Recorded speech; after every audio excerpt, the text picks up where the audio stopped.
Space Solutions is the first management on the show. A recent Awfis plus ANAROCK report suggests that 86% of global capability centers prefer managed offices for expansion. In fact, GCCs have reported savings due to these fit-out models. To discuss more on this, we are joined by Amit Ramani, Chairman and Managing Director, Office Space Solutions. Well, thank you so much, Mr. Ramani, for joining us.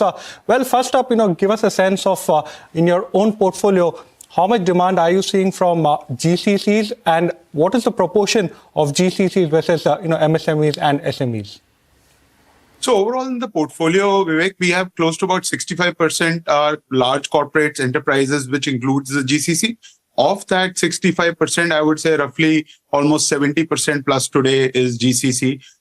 In the forward look, we feel that almost 50 to 60% of all demand in flexible space, and which will include us as well, will come from essentially GCCs. So I think that's a good, again, there have been reports now that the flex industry is almost going to be 3 times its size in the next 5 years on the back of the strong GCC demand that the country is seeing today. Okay. It's an interesting statistic there, Mr. Ramani. Can you tell us why exactly are companies moving towards, or GCCs moving towards, managed office spaces?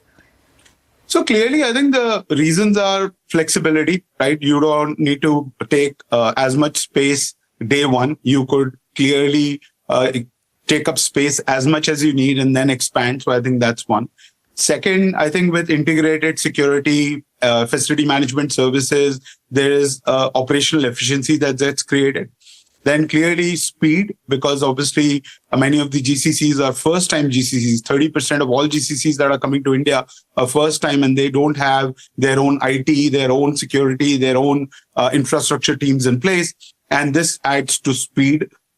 Third, and I think very importantly, is cost efficiency, right? Clearly, any GCC setting up a center might be setting up 500,000 seats. We do over 3 million square feet, right, every year. So our ability to deliver faster at a better price and, be able to manage the operations much better are obviously some of the key reasons. Obviously, the real estate dynamics have been very interesting. I think a lot of GCCs demand a lot more beyond just warm shell space from developer community. And we as operators and developers put together are able to cater to that demand, where the developer becomes the hardware and we become the software to deliver those capabilities for GCC.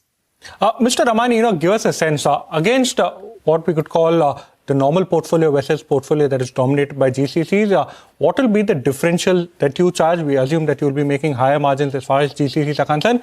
And are the tenure of the contracts higher?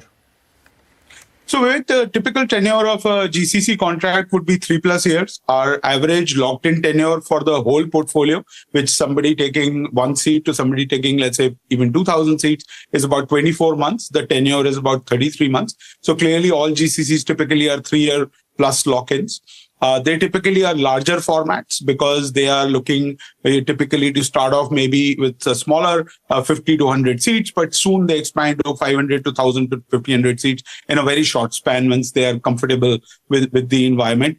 In terms of differential pricing, I think all GCCs have different pricing points, but clearly since these are essentially companies that are looking to set up centers which are at the equivalent level of any other global location that they operate, the margin profile usually is in the 30% plus range. And obviously, it depends on the GCC, but that would be between 30 and 40% would be the range. What is your pipeline looking like going into 2026?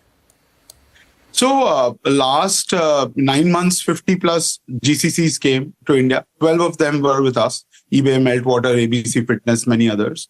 The pipeline looks extremely strong. I think every quarter we are adding about 25 to 30 GCCs that are being added. These are new GCCs that are coming first time to India. So about 100 new GCCs, plus the existing GCCs expanding in India. So we anticipate that we will at least do about 25 to 30% of all GCC demand that comes to India. Okay, got that. At the start of the year, you had said that, close to 30% top line growth, EBITDA margins improving, almost at the end of Q3 now, sticking to that range. And can you quantify the numbers a little more? Can you, make the guided band a little more specific? So we ended FY25 at about 1,200 odd crores. The guidance for this year is about 1,500 plus crores, which is about 30%, roughly about 30% growth. The EBITDA improvement we already had targeted last year, FY25, 12.5, we did about 14 odd. So the guidance for this year was to match that, and that continues to be the guidance today. So about 14% IGAP EBITDA and about 36 to 37% Ind AS EBITDA is what we are targeting. Okay. All right, Amit, we're going to leave it on that note. Thanks very much for joining in and speaking with us. So that's Office-based Solutions talking about their outlook in 2026, looking quite good, especially when it comes to the GCC space. Well, we need to take a break with the news that the markets are holding steady. We have the Bank Nifty, which is up around over 200 odd points at this point. Take a break and be back.